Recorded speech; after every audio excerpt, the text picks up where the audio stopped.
చిన్నప్పుడు చాలా మంచిగా ఉంటాం, పెద్ద అయినా కూడా వేస్ట్ కాలం అవుతాం.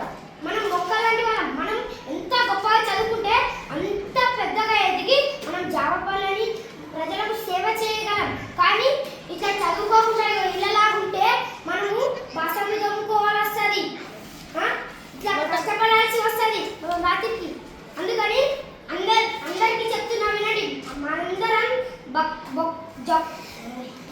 గొప్పగా చదువుకొని మనమందరం డాక్టర్లు, కలెక్టర్లు అవి ప్రజలకు చాలా సేవలు చేయాలి.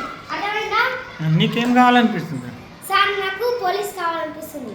చూడండి, వీళ్ళిద్దరు మంచి స్నేహితులు, 5వ తరగతి. వీళ్ళిద్దరు 5వ తరగతి. ఈమె పోయి రోజు బడికిపోయింది. సీత రోజు బడిపోయింది. గీత పోయి ఏదన్నా ఒకటి సాకు చెప్పింది కాడ కూర్చుంది. సెకండ్ పేజీలో సీత చాలా బాగా రాసుకుంది, కానీ బడిలో కానీ గీత ఇంటికాడ ఆడుకుంటుంది రోజు.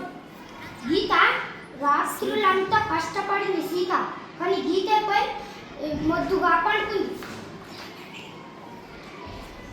సీతకు 100కి 100 మార్క్స్ వచ్చినాయి, కానీ గీతకు 0 మార్కులు వచ్చినాయి.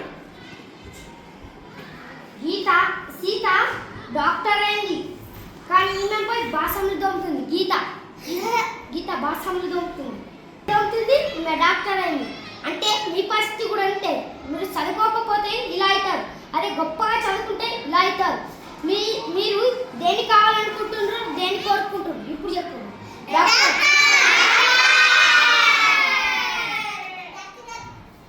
అర్థమైందా? ఇప్పుడు మీరు డాక్టర్ కావాలంటే గొప్పగా చదవాలి, కష్టపడాలి రాత్రులు పొద్దున్నాక. మీరు ఈమెయిల్ కావాలంటే ఏం పర్లేదు, ఖాళీ కూర్చుండే. మీరు ఈమెయిల్ ద్వారా